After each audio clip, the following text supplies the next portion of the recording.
Don't give us the bird, don't give us your sting eye. We try our best and we're successful. Come watch our show, Bet River sponsors. It's time to start, enjoy the show.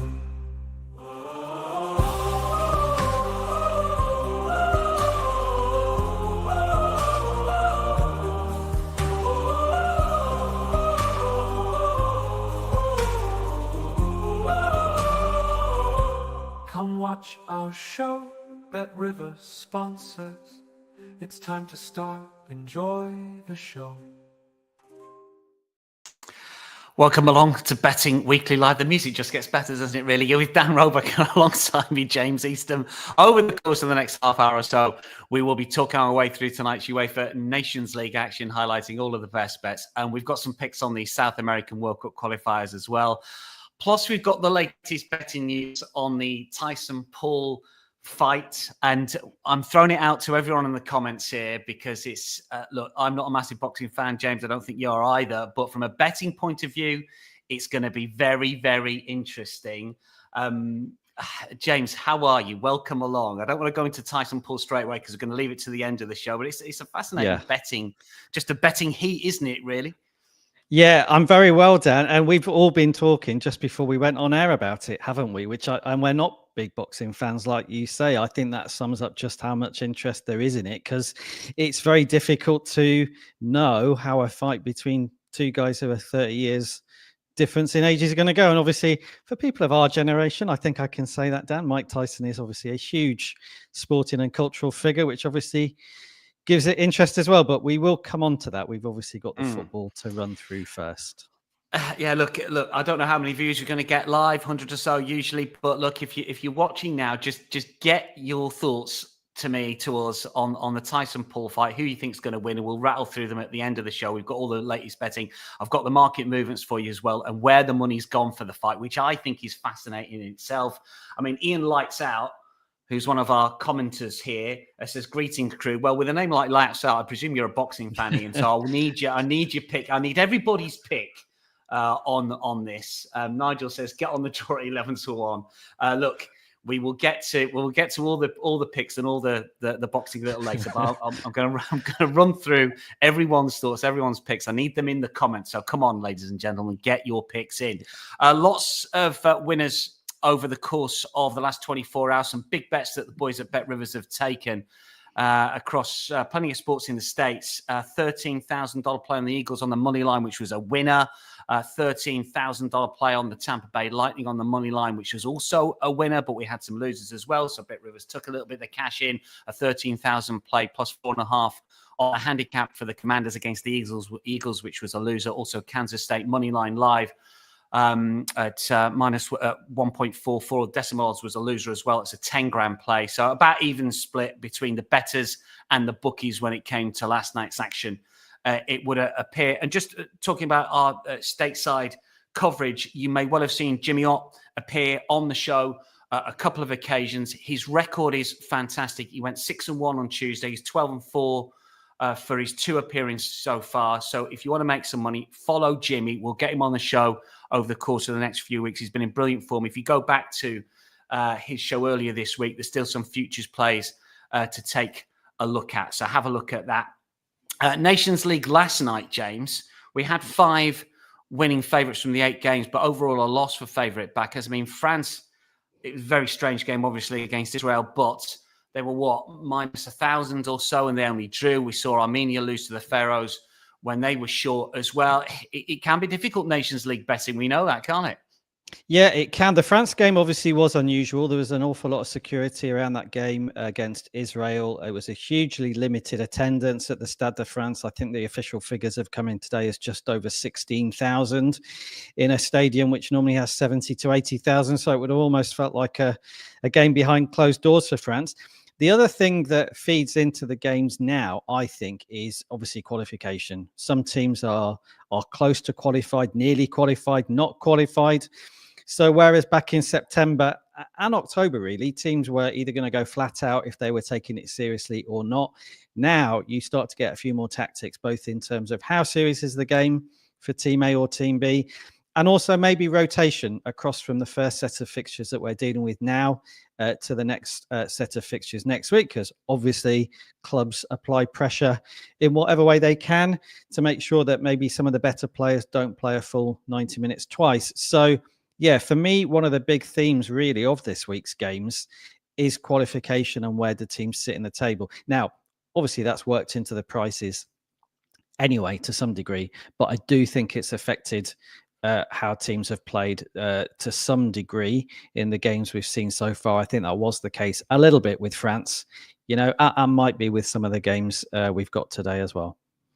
Yeah, and I think it's worth pointing out for some of the lower ranked nations in Group C and B, and in Day A for that matter, for those nations to be able to get a good draw in a future UEFA Nations League, say a Romania or a Bulgaria or an Eastern European side, if they can get an England at home, the money that we'll get from gate receipts is massive. These nations want to progress up the rankings and get into the top tier if they can, because financially it is well worth it for them. We're going to start a roundup of the Nations League action, and all these games incidentally kick off 2:45 Eastern, so in a few hours' time.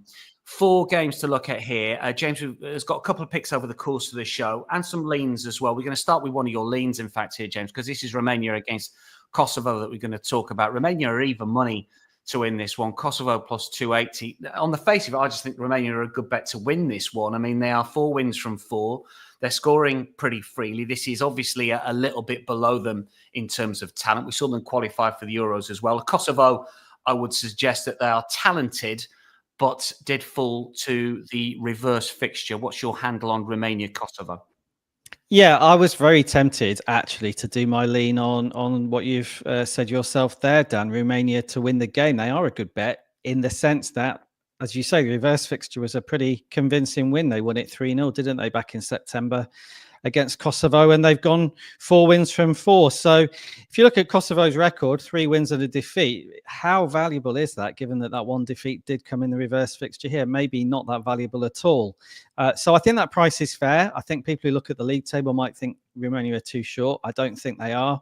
I think that head-to-head result in the first meeting, that 3-0 win for Romania, is probably more useful than the league table, really, because we're seeing them play off again here, and it's only 2 months later. My lean on the game is on both teams to score here. I think minus 122 is a fair price because they both have been scoring really well. I think Kosovo, yes, they didn't score in that first meeting when they lost 3-0, but they have done pretty well in their other games. And I think they're going to be really positive here because they've got a points deficit in the league table. So I don't see any reason why this won't be a pretty open game with both teams going for it. And as I say, across the games as a whole from these two sides, there have been plenty of goals and plenty of chances created. So both teams to score, it's both minus money picks in the both teams to score market. No was minus 112. Yes is minus 122. I just think that Kosovo's desire to make up for that defeat against Romania first time around should lead it to be fairly open. So that was my lean, but I certainly wouldn't be talking anybody out of backing Romania, and I wouldn't really look elsewhere in that top line match odds 1x2 market, because they are, from what we've seen so far, the stronger of these two sides. Yeah, I think Vedat Murici is potentially back as well, is he? A good goal scorer for Mallorca when he's been fit. He's got a couple in La Liga this season, so that might be key for Kosovo as well. If you're looking at that, both teams to score, yes. Ian says Romania and over 1.5 total is plus 140 if you want to fade Kosovo. And Ian also says, I hear everyone I hear says Paul, and he ain't even close. We'll get to the boxing shortly. But once we're on the boxing, keep the boxing picks coming in. We'll get some short. We like so basically both teams to score. Yes, is a lean from James minus 122. I'm going to bet Romania at even money tonight for what it's worth. A quick look at Luxembourg, Bulgaria. I've been really disappointed with Luxembourg, James. I don't know if you've got any line on this one at all. They are still without a win. They nearly qualified for the Euros. They were unlucky to get a player sent off against Georgia in the playoffs there, but they've dipped a little bit here. I can't even get too excited with them at plus 190 against Bulgaria. Yeah, do you know what? The first thing I thought on seeing these prices, Dan, isn't it sad? Again, talking about our generation, but for people who followed football in the 90s to see Bulgaria at plus 170 away to Luxembourg, it just shows how these things change, doesn't it? Because, for 10 years and more, Bulgaria was such a strong side, and they're obviously struggling at the moment. There's a generation of players really in Bulgaria that people won't know. Yeah, I mean, I looked at these prices. You can't argue, in my opinion, with how this has been priced up. The first meeting between the sides was only last month. It's finished 0-0 in Bulgaria. Luxembourg have avoided defeat in 2 of their 4 matches so far. Bulgaria have a slightly better record in the group, but it's a bit like the Kosovo Romania situation. Do you put more weight on the head-to-head record or on the group total points overall? I'd struggle to look past the head-to-head here, given it was only a few weeks ago. So I didn't have a lean here, and I don't have a strong view on it. I think the prices, as I say, are about right. I think Bulgaria have got a little bit bigger from 165 to 170, but it all looks about right. And the goal line is set very low here as well, we should say. I think over 2 goals is minus 103, under 2 goals is minus 122. So people are expecting a low-scoring game, fairly even game. Looking at those prices, all of that to me looks about right, I think. Nigel's giving me some grief. Says the last time Dan had a winner was when the Stasi won the Open in 1972. Thanks very much for that. I'm in much better form. Ross, a strong put with Ireland yesterday, fellas. Keep your thoughts coming in. Give us your boxing picks as well. Scotland, Croatia next for us to take a brief look at before we get another lean from James on the games that we're looking at in this slate on screen. Scotland are plus 240. They are 8 without a home win. Haven't gone 9 without a home win since the late 90s. They're a little bit unlucky to lose the reverse fixture. James had a goal VAR'd off late on. Shea Adams, who's not in the squad, I don't think, unfortunately, should have scored, but the VAR went against him. But they never get beat by 2. I mean, I was looking at this and thinking double chance Scotland minus 150, both teams to score minus 141. And I thought if I liked Scotland, I'd probably better go Tyno bet plus 140, or even a sort of split my stakes. Tyno bet 140 and back Scotland just to win it plus 240. And people talk about head-to-head stats and the fact that usually they're pretty meaningless. But let's face it, when it comes to Croatia, the players that were playing 20, 30 years ago probably still playing now, aren't they? They've all got about 150 caps, haven't they? Do you know what I mean? Yeah, I think that... I mean, Scotland have struggled in the top flight, haven't they, in League A? Yeah, do you know what? I think Bulgaria could do worse than that, Dan, bring back some of those 90s players as well. But yeah, you're right. I think Scotland have actually been a little bit unlucky so far. Their record would suggest they're really struggling here. I don't think they are, actually, across the 4 games they've played so far. They've only got 1 point on the board, but like you say, it was a fairly close affair, wasn't it? The first meeting here, the reverse fixture in Croatia last month, which ended 2-1 to Croatia. So how much confidence will Scotland take from that into this game? They probably will. And at first glance, I actually felt their price of plus 240 was a little bit big. I thought that was a bit harsh on Scotland. But as you say, that home record is a big concern. They've struggled. And I think when you're the away side and you go into a game like that, when the home record is really poor, I do think it gives the away team confidence to maybe almost subconsciously play a little bit differently, because they know this is a team that can't get wins at home. So even at much bigger odds than the away side, Scotland plus 240, I looked at the same sort of markets as you, Scotland or tie, if you want 2 runners out of 3. It's obviously very short, minus 150. Have Scotland played well enough so far to avoid defeat here? They possibly have, but in the end, I just felt, it wouldn't surprise me if Scotland do a bit better than the market suggests, but not enough for me in Scotland to actually back them ahead of the game here. So I'm going to watch it and hope Scotland show a bit more, maybe points wise, than they've got so far. But from a betting point of view, no, not enough on it to me for me to be tempted to get involved here. Plenty of money, according to our Bet Rivers traders here, has come for Croatia. 97% of the money, 95% of the tickets. And likewise, the money has come for overs as well. Some near 4-figure bets on Croatia on the money line, incidentally, as well. So Croatia have been well backed with Bet Rivers. Ross has been honest. He's trying to find something to parlay with Tyson tonight. So there's a Mike Tyson fan looking to parlay. We've had some Paul fans and some Tyson fans. Get your picks in for the big fight. One or two are asking about Georgia tomorrow. It's not really our remit for today. We might get to it if we've got a little bit of time later. FGA football saying also had a straight up win for England, Ireland, and Italy. And FGA says Romania win, Portugal total over 2.5, and Scotland both teams to score. That might not be the worst, I think, from a Scotland point of view. Let's get to that Portugal-Poland game, because you've got a lean for us here, James. Portugal are minus 455, really short. Poland nearly 12 to 1. The tie, the draw there, as you can see, plus 540. The over and under line is 3.5, under 3.5 minus 175, but over is plus 133 for this one. There has been money for Portugal by and large, and money for the overs by and large. We've also seen a near four-figure play on Nuno Mendes under 1.5 total shots at a very short price. Maybe that's buying money. And also $250 and over 5.5 goals at nearly 10 to 1. So goals potentially being predicted. You've gone on an Asian line that you quite like the look of, James. Yeah, I'm back in Portugal on the Asian line here, Dan. Minus 1.5 on the Asian handicap. They're about minus 139. I think they should win this quite comfortably, really, Portugal. I think man for man, the two teams that are going to actually take to the field tonight with the team news that we've got, I think Portugal are considerably stronger. I think they've shown they're considerably stronger just again a few weeks ago, back in October, when they won the reverse fixture 3-1. Weirdly, from people I speak to in Portugal, Ronaldo seems to be doing a bit better actually since the Euros than he did during the Euros, when everybody thought he would be finished. So I think actually Portugal would have come out of the Euros pretty disappointed. They didn't go deeper in that tournament than they did. They didn't really play as well as people thought they might.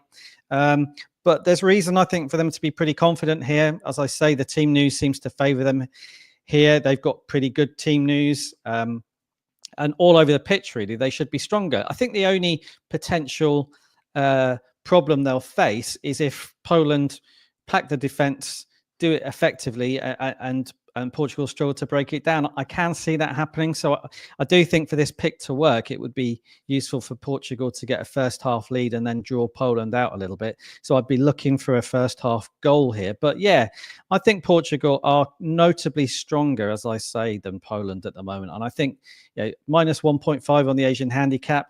You need Portugal to win the game by a couple of goals.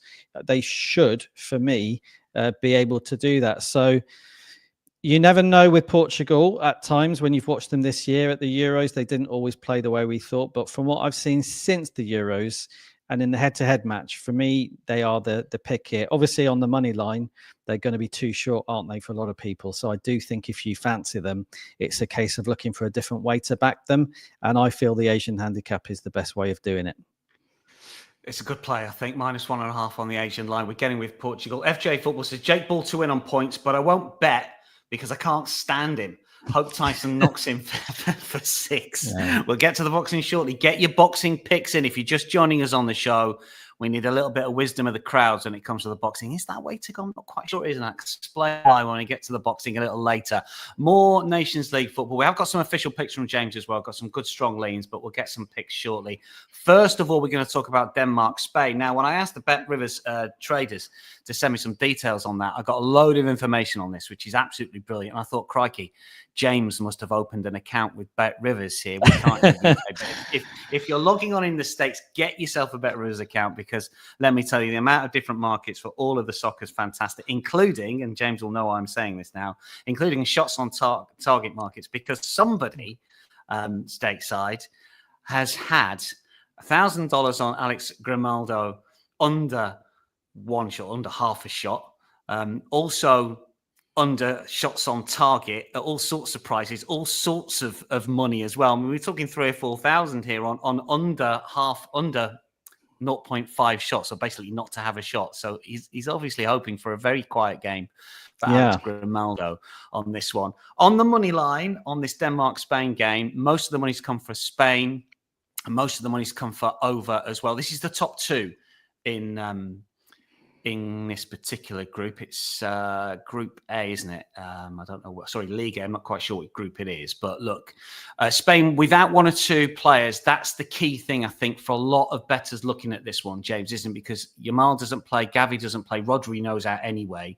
Unai Simon, first choice keeper, I don't think he's played all season, and Danny Carvajal's out as well. So I think there'll be one or two bettors maybe trying to get with Denmark here. How do you see it? Yeah, I see it like that. I think team news, sometimes you can argue it's overstated. Sometimes I think people don't look at how strong the backup players are, which in international football can be really important. Sometimes there's not a great big difference between the number one and the number two choice player in a certain position for some of the bigger nations. But I think the team news for Spain in this game is serious, actually, and will genuinely change their chances of getting anything from the game. You've run through the names there, Dan. I mean, Rodri and Lamine Yamal, they leap out at me straight away, because if you just think back to the Euros in the summer, how important were those two players? Now, I know people would say Rodri was maybe a little bit overrated in terms of how important he was. He obviously came off in the final and they won it. Fabian Ruiz was tremendous, wasn't he, for Spain in midfield as well? But I think he's a really big loss for Spain. And without Yamal, it means such a different look and feel to the attack, and just that ability to take people on one-on-one and open things up, it disappears. So we're getting a message there on screen from Reese saying that Denmark have shortened quite a bit since they opened at 4-1. That doesn't surprise me at all, because the team news is really important, and the reverse fixture was only a 1-0 win for Spain. So Denmark, they weren't overawed by that, and they weren't completely outplayed either. So my pick on this is Denmark Asian handicap plus 0.25 goal start is available at plus 110. So essentially you've got Denmark and the draw running for you with that pick. You'll make a profit as long as Denmark avoid defeat on the Asian handicap at plus 0.25. I just think they've got enough about them against a severely weakened Spain to get something. Would be a completely different set of circumstances in terms of how you read this game if Spain were close to full strength, but they're not. They're a lot weaker. As you said, there's 4 or 5, maybe even 6 starters there who aren't going to be playing for Spain tonight. So that for me is a really clear example of where team news can change things. People might feel Denmark are now actually the right price, or maybe even too short. As Reese is saying there, they've come in a lot. But if you're looking at the game now, I still think the price on Denmark of plus 310 is pretty good, and I kind of use that to feed off and find a way to oppose Spain. So yeah, I'm fairly confident that Spain shouldn't be winning this by a big margin, and that really the way to play it would be to be opposing them in some way. So they were my pick with Denmark on the Asian handicap here. Switzerland, Serbia to look at in just a second. Really good comment from Francisco Martins. Always check the comments, because the community we've got on Betting Weekly at Bet Rivers, there's some very, very shrewd customers and some good info to be had. Francisco saying, I saw Poland training live at the beginning of the week, Monday, at a local club. Just 5 or 6 players on the pitch without a keeper. The next day, they changed stadiums to train, which lead me to believe that due to the injuries and all this instability, they will be in Portugal's favour. Furthermore, the support of the stadium in Porto is always strong.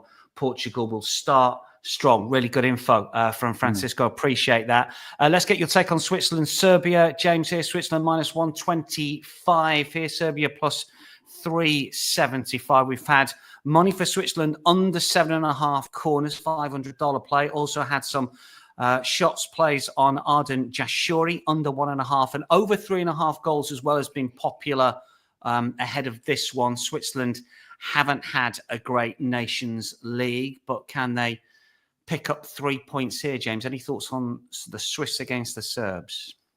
Yeah, well, I think the money line there, Switzerland are a bit too short for me, because minus money on a side who have struggled, you have to say, so far in the Nations League. It's not something that would pull me in. I think they've only got 1 point so far from 4 matches. They did really well, didn't they, at the Euros? Were very entertaining to watch. They had a very clear way of playing, which worked.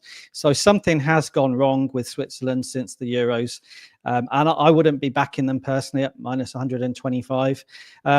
It's a hard game to read in some ways, in the sense that the goals totals from these two sides in their 4 games each so far in the Nations League don't really match up, in that Switzerland's games have been quite open, certainly in the way they've conceded goals. I think they've conceded 10 in 4 so far, whereas Serbia's have been a little bit tighter. But I think the Swiss approach to games so far, which is to say conceding a lot of goals, will take precedence here. So, yeah, my pick on the game was both teams to score yes, which is available at minus 107.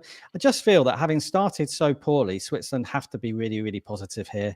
1 point from 4 games is just not good enough. They would have gone into this Nations League hoping to build on what they did at the Euros. Instead, they've gone backwards.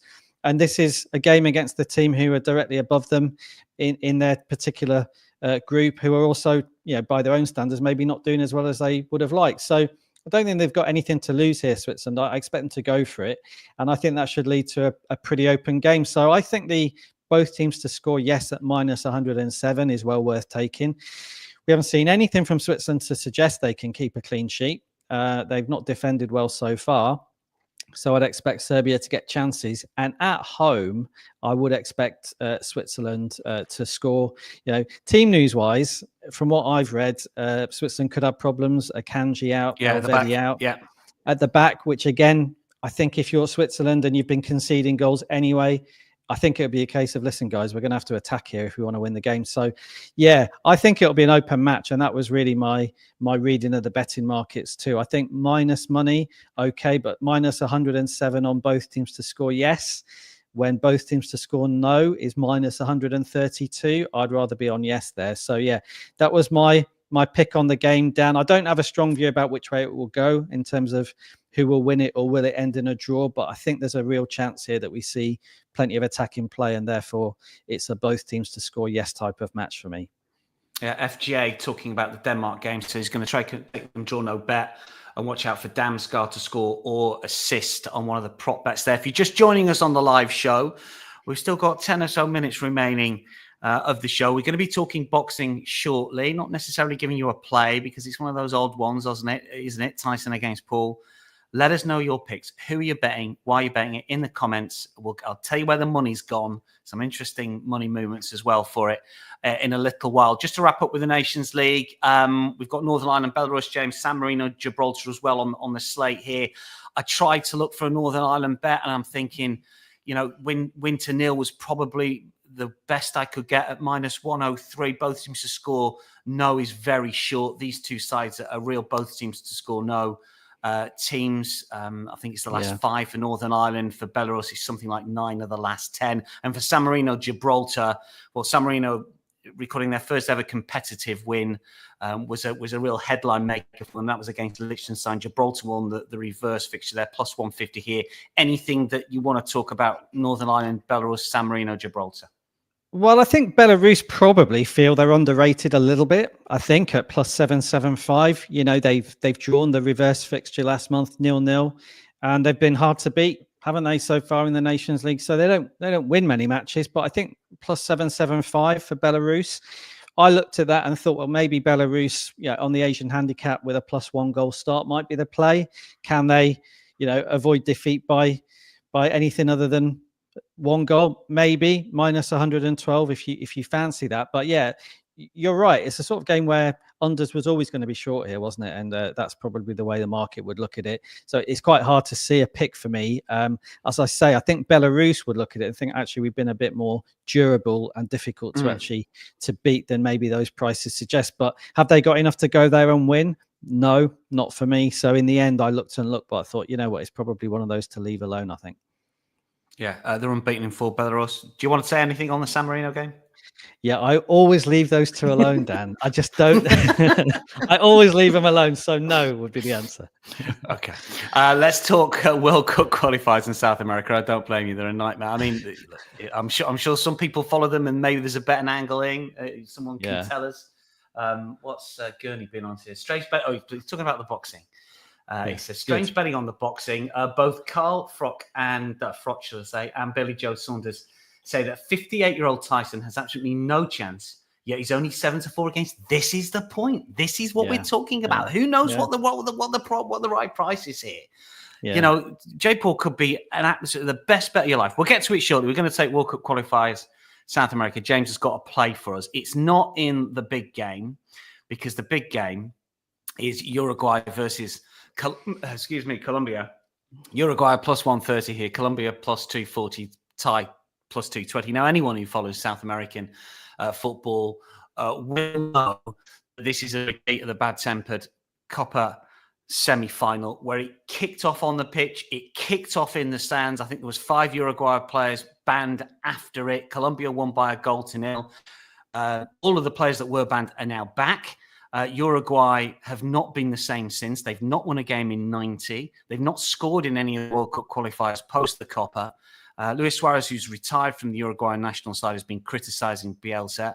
It's all gone wrong for Uruguay, but they are favourites to beat a Colombian side here, James, who went 31 without defeat in 90 minutes, and then were beaten in the rarefied air at Bolivia last time out. Now, Colombia haven't beaten Uruguay away since 1973, so historically this should be a Uruguay win. Is this one just to steer clear of because of that very recent history? Have you got any thoughts on Uruguay-Colombia here? Yeah, it probably is one to steer clear for that very reason. I do think Uruguay are too short, was my feeling when I saw the prices. And I still actually do think Uruguay are a bit too short because, as you say, they've got problems going into the game. What made me leave it alone as opposed to try to find a way to oppose Uruguay was really the long-term home and away form of these two sides in the World Cup qualifiers. With the way the qualifying works in South America, where they all play each other home and away, it's almost like a league season, isn't it? And it's obviously plays out over a very long time, and it's far more matches than we have in the European sector. I do think home and away form can be useful, and not just with Bolivia, which is obviously exceptional in terms of location. So I looked at it and I thought, you know what, Uruguay, for all the problems they've got, have been pretty handy at home in the qualifiers. I think they're 3 wins and 2 draws from their 5 matches. And Colombia away from home, I think they've got 1 win in 5. They have been difficult to beat. I think it's 1 win, 3 draws, and only 1 defeat. But it made me think there might be something in that, and that might ride out over and above the current problems that Uruguay have got, and they might remember how to play a little bit at home in the World Cup qualifiers. So as I said, I think plus 130 is very short. I wouldn't back Uruguay at those prices. I think Colombia draw no bet, or Colombia on the double chance market might pull people in, but it's a fascinating match, and it's, we should say, between 2 high quality sides as well. If you look at where they are in the league table in South America, 2nd and 4th, you know, they've only lost 3 games out of 20 between them in the qualifiers. So there's plenty of reasons why both will be fairly confident about their longer term form in the qualifiers. So yeah, great game to watch, and I'll certainly be watching it, but it's one for me to leave alone from a betting point of view, I think. Some good comments coming in. Junipi says, I would lean Colombia. FG talking about the Swiss-Serbia draw. What else have we got here? Both underwhelming, says FJ Football. Both teams to score, says Jan Phillip in that one. Yeah, a lot of opinions on this one. I think it's a difficult one. A lot will be looking at cards. I know cards aren't available everywhere in the States. That's card betting. But for what it's worth, Kevin Ortega is the referee. He's from Peru. He's shown 6 red cards in 9 games in the Peruvian Clausura. That's more than any other referee. They've got the right man for the job tonight. Over 5.5 cards is plus 108. Over 2.5 Uruguayan cards is minus 106. Red card in the game, plus 290. Penalty to be awarded, plus 237. Most of the money on Uruguay, incidentally, and there has been some near 4-figure plays on Colombia just to score at short prices. Also, we've had Uruguay draw no bet been punted as well. James, you have got a pick in Peru, Chile. Talk us through this one. We're going to get to the boxing in a second. Peru plus 148, Chile plus 260. Nearly every single nation, it would appear, is going to qualify for the World Cup finals, James, from South America, but these two probably won't. Yeah, they probably won't. To set the scene for people, if you look at the 10-team table in South America, we've got here Peru and Chile, who are 9th and 10th in that table. They are cut adrift points-wise at the bottom of the table, but they can actually still qualify because, as you say, so many teams can go through. So they still do have something to play for here. But yeah, between them, they've only won 2 out of 20 qualifiers so far. That's 1 win each. There's every reason why they probably won't make it, and there's every reason why they've struggled against other sides because there just aren't many quality performers at the moment in either the Peru or the Chile national teams. But Yeah, I do have a pick on this, and I'm going over 1.75 goals on the game. So if you have 2 goals in this match, you're going to make a profit. It's available at minus 118. And the way I looked at it was that both teams have really struggled to score goals. I think Peru have scored only 3 in 10, and Chile have scored only 5 in 10. So that's a really poor scoring record. But they've conceded stacks of goals. They've conceded 32 goals between them in the qualifiers so far. So you're looking here at 2 teams who are struggling to score, but have been defensively really, really weak. And which of those 2 factors will be the bigger factor tonight? Well, for me, it will actually be the defenses, because they're so far behind everybody. For both of these sides, this is their best chance to get a win from any of their remaining qualifiers. So I think it will be fairly open. The first meeting between the sides last year ended in a 2-0 win for Chile. I wouldn't be surprised to see a similar sort of outcome tonight in either direction, actually, or 2 goals in the game, because I cannot see a reason, if you're the manager or the players on either side, why you would do anything here other than try to win the match. I mean, what is the point otherwise, because you're already so far behind the other sides at the bottom of the table. So I think that poor defending will be the main factor here. I'm not saying the attacking will be great quality, and I'm sure we'll see plenty of missed chances, but I do think we'll see 2 teams who are actually looking to get forward and create chances. And I think with the goal line set so low, 1.75 goals, I'd rather be on overs than on unders. And I think overs at minus 118, I think you'll get a run for your money in terms of how this game gets played.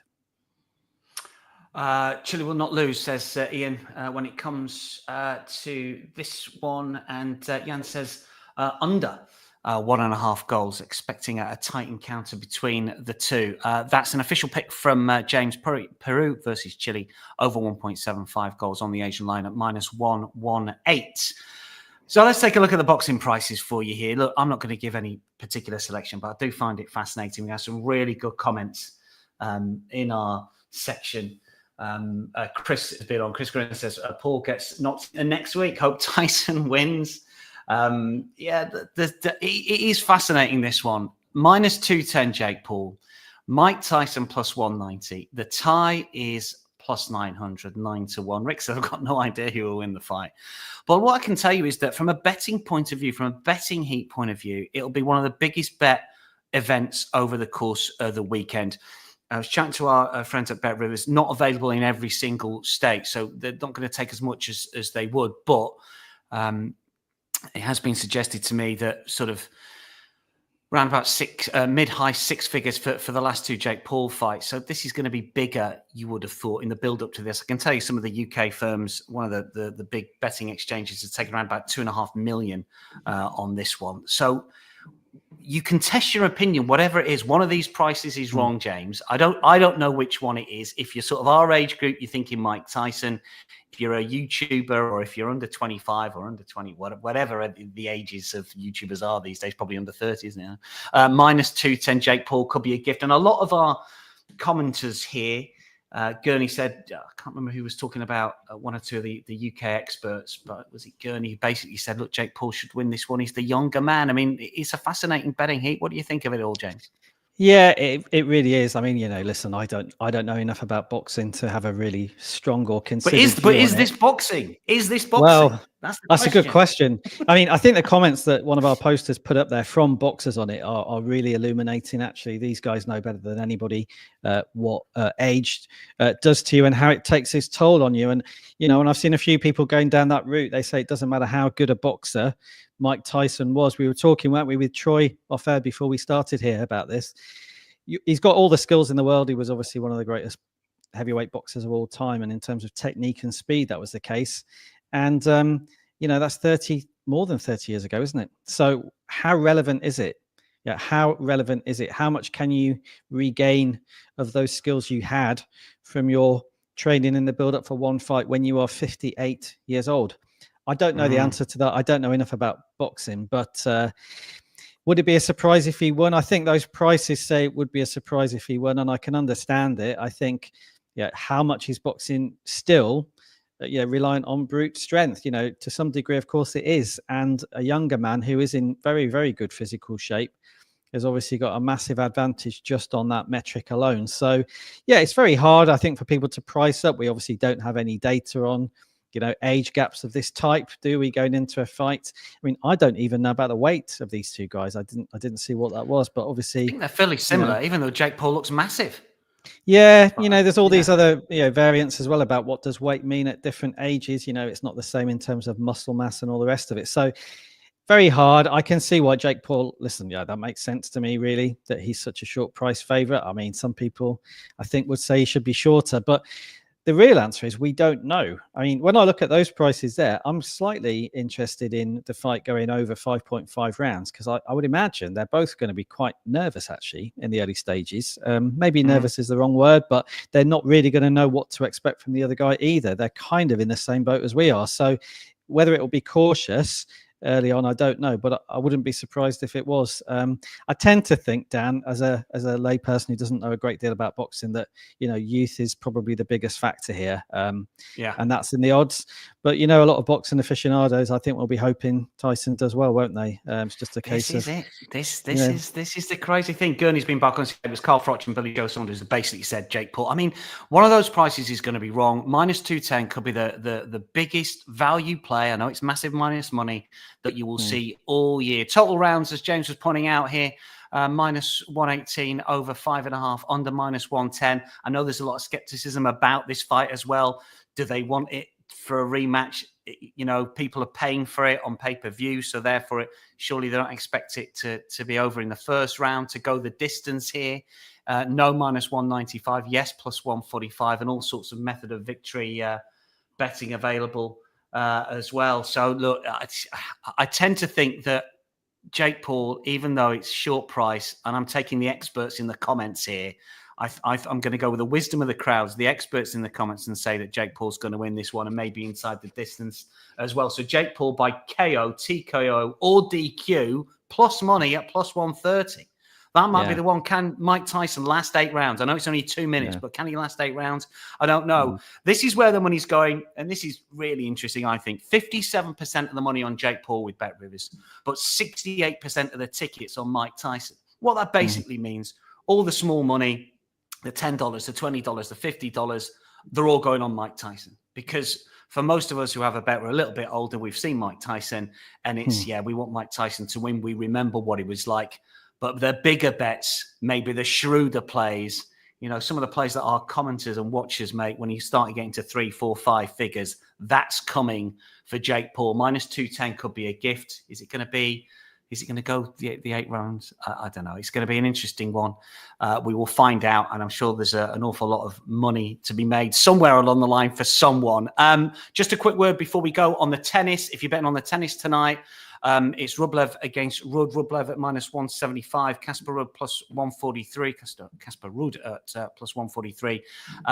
Sean's pre-tournament pick, Zverev, is through to the semi-final. Sean put him up at 720. He's now plus 350. Sinner is the minus 210 fav. James, we've got to wrap it up. We've run a little bit long, but we need a best bet from you before we say goodbye for the week. What's the best play across the Nations League and the World Cup qualifiers from you, James? Yeah, my best bet is on the Switzerland versus Serbia game, and it is both teams to score yes, and it's available at minus 107. Great stuff. I'm going to be playing Romania at even money for my best play of the night. That is a wrap for Betting Weekly Live. We've still got some comments coming in. S, whoever the mysterious S is on comments, it says, Jake Paul can't win. He's minus 210 S. We're saying he can. I'm taking the Froch and Billy Joe Saunders advice here. The live show is back on Monday, 11 a.m. Eastern. Good luck tonight. Good luck if you're having a bet on the boxing. From myself and James, it is goodbye. Have a good weekend.